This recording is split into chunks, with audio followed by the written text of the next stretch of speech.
Olá, sejam todos bem-vindos ao outro podcast, o seu espaço de entretenimento, conhecimento e discussões de ideias. Meu nome é Jocta Santos e hoje nós estamos iniciando aqui mais um episódio do outro podcast. Hoje nós estamos com, pela terceira vez, né? Pela terceira vez, Alexsandro Campos Nascimento. Alexsandro Nascimento.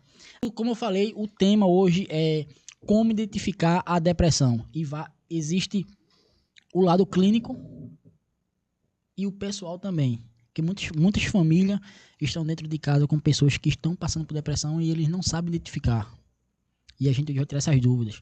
E eu quero pedir para você que está nos assistindo, seja por convite do nosso amigo Alexsandro, ou já acompanha o outro podcast. Eu quero pedir para vocês deixar o like, compartilhar essa transmissão para que outras pessoas possam alcançar.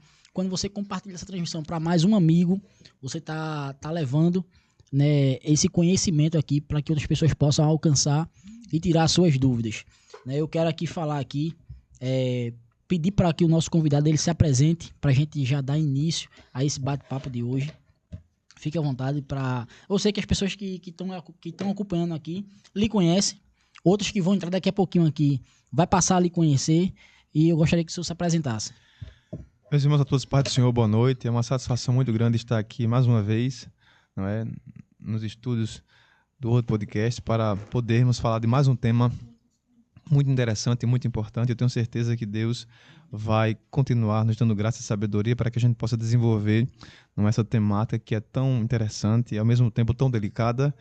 E com a ajuda de Deus, não é? E também da oração daqueles que nos ouvem, eu tenho certeza que essa missão será efetuada com sucesso para a glória de Deus. E já quero também agradecer a audiência de muitos que estão nos ouvindo nesse momento, né? A minha amada, também minha mãe, meu pai, minhas irmãs e muitos irmãos e amigos, colegas de trabalho que estão, não é, nesse momento também participando com a sua audiência. Como posso saber se estou deprimido ou apenas ansiedade ou estresse? Alguém disse que depressão é excesso de passado, ansiedade é excesso de futuro, e estresse é excesso de presente. Então, cada uma coisa gera outra. Eu dizia há um tempo atrás que o agora faz com que as pessoas fiquem ansiosos. Só que o que faz alguém ficar mais ansioso ainda é o excesso de futuro, é pensar no que vai acontecer. Sabe? O que vem pela frente, o que me espera. Essa expectativa demasiada no futuro gera ansiedade. A depressão, existe uma sintomatologia específica que só quem vai dizer ou diferenciar o que é uma e a outra é o especialista. Então, de forma amadora, você pode até dizer, não, eu tenho isso, então, com base nisso eu tenho isso. Não. Procure um especialista. Sabe, alguém da sua confiança. Se você é cristão, e com isso aqui eu não estou demonizando aqueles que são terapeutas e não são cristãos, de forma alguma. Existem muitos profissionais que não são crentes. Existem. Mas assim, eu queria dizer para você, meu irmão, minha irmã, se você quer de fato ter ajuda, terapeuta, procure um psicólogo cristão que vai ter uma base cristã, que pode te ajudar, sabe? E não é pecado você escolher o profissional que vai ser atendido. Não, de forma alguma. É direito seu, do paciente. Procurar, sabe, alguém que possa ser atendido, que tipo tem uma linguagem da dele. Então quer dizer que depressão ou estresse já é um início. Não, eu diria o seguinte, veja, irmão Jocta. Eu dizia que estresse é o excesso de presente. Depressão... Isso pode prejudicar. Sem dúvida, pode agravar, sabe?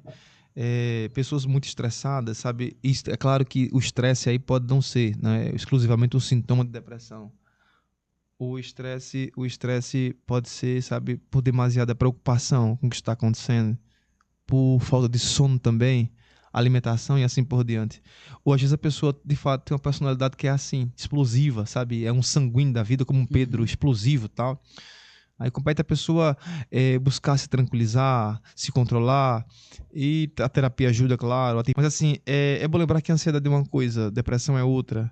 E não é porque você esteve triste por um dia, por alguma coisa, que você está depressivo. Não, a tristeza faz parte. O que não pode passar meses. Né? Agora, quando a pessoa tem um conjunto de sintomas, tristeza profunda, alteração do apetite, come muito ou come mal, ou come muito ou come menos, dorme muito, dorme pouco, perda do desejo de fazer atividades do cotidiano, tomar banho, se alimentar, isolamento social, transtorno no sentido de se ver feio o tempo todo, não se achar bonito, tal. Esses sintomas perdurarem por mais de 2 semanas, meses sim, aí pode se acontecer de que o diagnóstico seja de depressão, mas quem vai dar o diagnóstico mesmo no final é o psiquiatra, sabe? De forma amadora, a gente não consegue fazer um diagnóstico com base em tipo, eu estou triste, então eu estou depressivo. Não, procure um especialista e descreva o que está acontecendo. Então, com base no que você descrever para ele, ele pode dar o diagnóstico e você saber o que você tem e ser tratado, e com certeza pode ter uma vida significativa, sabe? Com base naquele tratamento que o psiquiatra passar. A psicoterapia ajuda muito, sem sombra de dúvida. E bom seria que todo mundo fizesse psicoterapia, porque ajuda e auxilia muito as pessoas, inclusive os líderes que me escutam. Se você é pastor, não é pecado procurar ajuda psicoterapeuta. Não. Você precisa procurar ajuda. Você está abarrotado de ocupação, de atividades e se estressa. E você na terapia pode descarregar, falar e se aliviar. Jesus não condenou a medicina. A medicina existe para isso, para ajudar as pessoas, né? A área de ciências mentais tem crescido muito. Psicologia, psicanálise, psiquiatria e assim por diante. Procure ajuda para que você possa também ajudar pessoas. Antigamente era bem difícil de ver esse aumento de ansiedade e depressão. Antigamente era muito difícil. E hoje acontece mais com a juventude. O que é que causa isso? Nunca houve uma geração tão conectada agora. As pessoas, elas vivem se comparando o tempo todo. Elas se acham feias ou se acham muito bonitas. Vivem o tempo todo conectadas no mundo virtual. E isso adoece. Tem uma psiquiatra americana chamada Anna Lembicki. E ela fala sobre tem um livro chamado Nação Dopamina, que ela diz que o excesso de prazer também adoece. As pessoas estão em busca de like, de validação de gostos. Então, a pessoa que está lá na internet, na rede social, no Instagram, WhatsApp, seja o que for rede social, ela está presa àquele mundo. E esse excesso de conectividade, de conexão, tem adoecido muitas pessoas. Porque, por exemplo, veja só, uma moça que vê uma amiga com o corpo que ela acha ideal, ou um rapaz que vê um amigo com um corpo ideal, aí tenta atingir aquele corpo e não consegue, aí tem ansiedade, aí começa a se preocupar, aí quer atender aquela demanda do padrão de corpo ideal, aí começa nessa luta, aí adoece mentalmente, aí fica ansioso, aí começa nisso. Então, o que as redes sociais têm gerado é só mais dor emocional, mais tristeza, depressão inclusive. Então, o excesso de conexão, sabe? Esse excesso de exposição em redes sociais tem feito muitas pessoas adoecerem. E eu diria que uma das formas de a gente evitar ansiedade, depressão e muitos transtornos mentais é diminuir o tempo. O tempo nosso de rede social. As pessoas têm adoecido muito com rede social. Porque o que a rede social faz é só fazer você se comparar com o outro, é ver o que o outro tem, o que o outro não tem, é olhar a vida dos outros. Isso te edifica em quê? Em nada. As pessoas não têm tempo a si mesmas, elas estão presas a um mundo virtual, a um mundo que só prejudica elas. O celular tem sua utilidade, sim, mas infelizmente tem prejudicado muitas pessoas, inclusive, sabe quem? Crianças. Nós nunca víamos, anos atrás, crianças em depressão. Hoje tem crianças com depressão. Crianças com ansiedade. Sabe o que tem estressado as crianças? O celular. Mães que colocam o filho para assistir 2, 3 horas. Isso estressa o cérebro delas. Porque elas não sabem o que estão assistindo, não sabem. Aquilo estressa o cérebro. Prejudica o neurodesenvolvimento delas. Então elas têm ansiedade, depressão, um bocado de transtorno emocional movido por essa praga. Porque quando não é bem usado, se transforma numa praga. E tem muitos pais que não sabem lidar com o filho. O filho, com 2, 3 anos, começa a se espernear, gritar. Aí quando vai ver por trás, a criança passa 2, 3 horas com isso aqui nos olhos. Adoece a criança.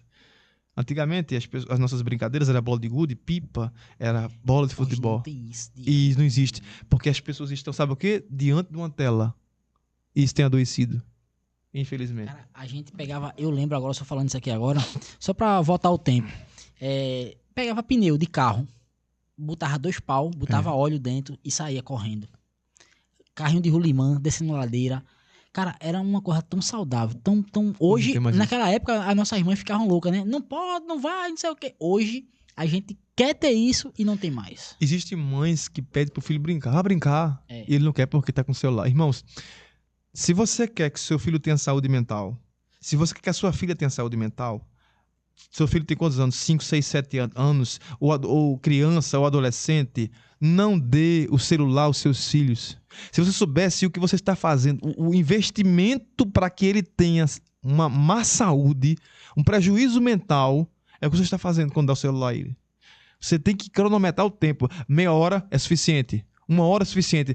Vejam o tipo de conteúdo que seus filhos estão assistindo. Tirem os jogos do celular, porque o vício tem prejudicado essas crianças, adolescentes. A exposição à internet tem adoecido muitas pessoas, inclusive pais. Sabe por que muitos casamentos têm acabado? Porque isso aqui tem prejudicado, sabe, a relação, a comunicação. A comunicação entre pai e filha, a comunicação entre esposa e esposa. O celular tem tomado o tempo de muitas coisas, inclusive, sabe o quê? Até o tempo da comunhão com Deus. Tem adoecido muitas pessoas. Então, tudo tem que ser feito com equilíbrio, inclusive o uso do celular.